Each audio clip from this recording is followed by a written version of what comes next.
Aujourd'hui, beaucoup de gens courent après la liberté financière, mais en réalité, c'est pas le plus important. Alors, je vais te raconter comment je suis passé de 32 000 euros par an dans un job que j'aimais à seulement 6,50 € sur mon compte et aucune perspective de revenu. Alors, je veux partager avec toi les erreurs qui ont failli me faire tout perdre. Si tu es entrepreneur ou que tu veux le devenir, ça t'évitera de te planter. Mais d'abord, un peu de contexte. Parce que pour que tu comprennes où je suis arrivé, il faut que tu comprennes d'où je viens. Depuis que j'ai 15 ans, je rêve de faire du cinéma. Alors j'ai fait des courts-métrages, puis une web-série, puis j'ai fait un prêt de 30 000 € pour étudier dans une école privée. Avant même la fin de l'école, j'ai eu la chance de travailler sur mon premier film, et là tout s'est enchaîné. En l'espace de 4 ans, j'avais pu commencer ma carrière et rembourser mon prêt. Et si tu veux, pour moi c'était un big deal puisque je suis un mec de province, fils d'agriculteur, et là j'étais à Paris et je faisais le travail de mes rêves. C'était clairement pas l'ambiance métro boulot dodo. Malgré ça, j'ai quand même voulu lancer mon projet. Pas pour être plus riche, pas pour changer de métier, mais pour avoir un truc à moi. Alors j'ai commencé une chaîne YouTube pour partager mon savoir-faire, et là il y a quelques vidéos qui m'ont fait décoller. Puis j'ai rencontré quelqu'un qui m'a dit « Les gens aiment ce que tu fais, t'es légitime, tu devrais faire des formations ». Quelques mois plus tard, je vendais ma première formation, puis ma deuxième, et la troisième. Mais malheureusement, moi j'avais déjà un job.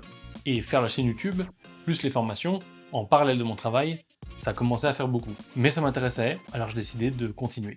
Et c'est là que j'ai fait ma première erreur. Alors pendant un temps, j'ai réussi à cumuler mon travail et l'activité de ma micro-entreprise. Mais au bout d'un moment, poursuivre 2 lièvres à la fois devenait dangereux.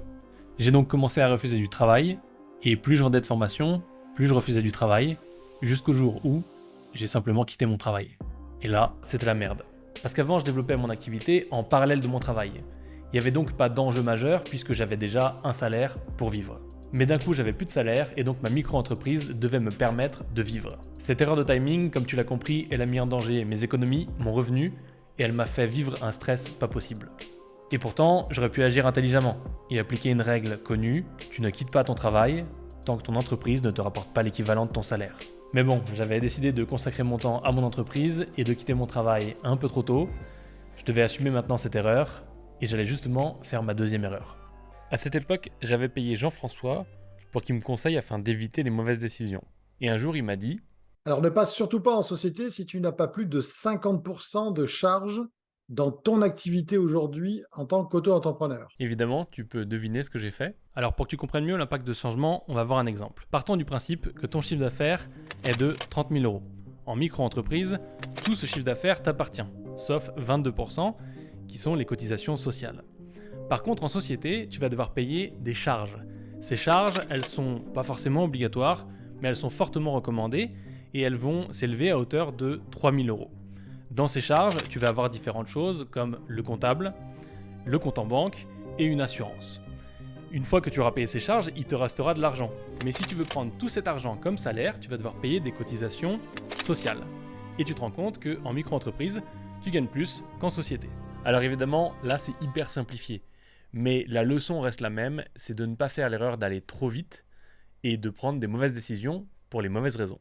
Parce que crois-moi, malheureusement, j'ai vu beaucoup de gens faire cette erreur. Et je sais pas trop pourquoi, peut-être parce que certains se disent j'ai une société, je suis un vrai chef d'entreprise, un vrai entrepreneur. Ou alors on croit que c'est mieux pour investir dans du matériel, avoir des locaux, faire des frais, parce qu'on récupère la TVA. Mais c'est totalement faux. Et c'est vraiment dommage parce que si j'avais pas fait cette erreur, j'aurais pu profiter un petit peu plus de ma vie et du succès de mon business. Alors évidemment, pour éviter cette erreur, tu peux respecter une règle simple, tu dois limiter les charges au maximum, surtout celles qui ne rapportent pas d'argent directement.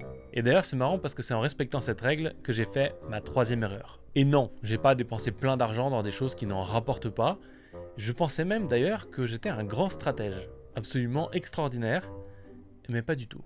Pour que tu comprennes mieux, un peu de contexte. Mon entreprise commence à bien fonctionner au bout de 2 ans, alors je décide de me verser un salaire. Je vais toucher très exactement 765 € par mois, ce qui coûtera à l'entreprise 1000 €. Quand j'ai dit un salaire, j'aurais peut-être dû dire un micro-salaire. Là, t'as pas besoin d'avoir fait un bac plus 12 en maths pour te rendre compte que ce sera pas assez pour vivre.